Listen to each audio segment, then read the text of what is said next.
The notion that the offspring of criminals are inherently criminal is deeply ingrained in their minds, and they believe it is an unchangeable fact.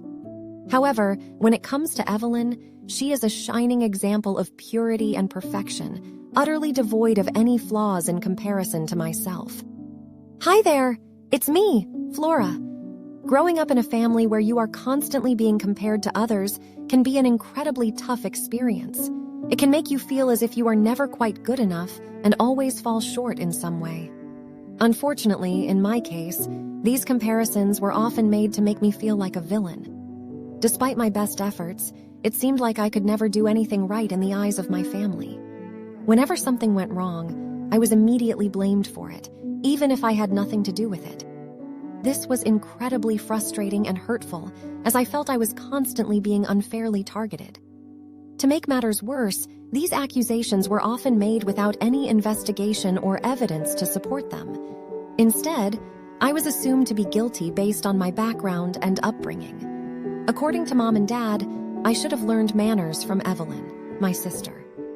I often wondered why there was so much comparison between Evelyn and me, and it was Evelyn every time who won the comparison. The day our family visited my Aunt Marie is one that I will never forget. At first, everything was going well, and we enjoyed our time together. However, things suddenly turned when my aunt realized her beloved necklace was missing. To my shock and dismay, my parents immediately jumped to conclusions and started accusing me of being the thief. Even though there was no evidence to support their claims, they apologized to my aunt for my supposed crime and chastised me severely. Their lack of faith in me was painful and demoralizing, especially since I was innocent.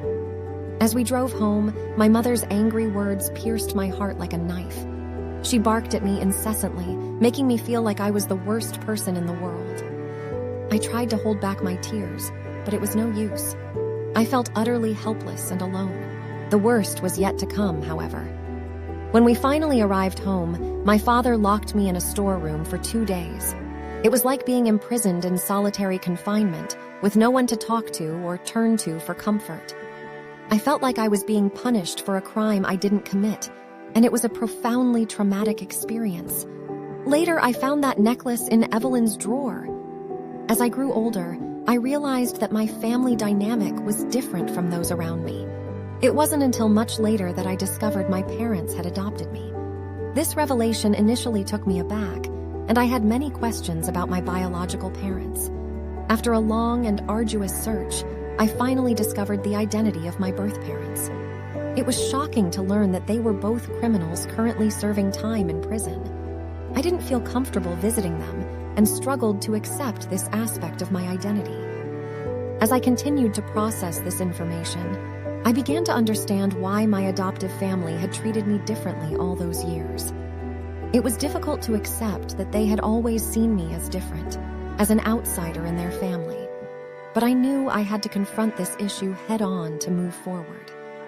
That's when I realized I had an opportunity to reveal the true nature of their biological daughter, Evelyn. Despite her dishonest and deceitful behavior, I had always felt that she was favored over me. I had evidence that she was stealing from our parents to fund her drug habit, and I knew it was time to expose her for who she was. It was a bold move, and one that I knew would have consequences. But I was tired of being overlooked and mistreated, and I felt this was the only way to gain the recognition and respect I deserved. With careful planning and execution, I uncovered Evelyn's true nature and revealed her as the thief that she was. But you know the worst part of my story? Yes, they still hate me and prefer her daughter over me. Last night, Mom gave me a request to leave the house. What do you think I should do? Was I wrong to expose their daughter's reality?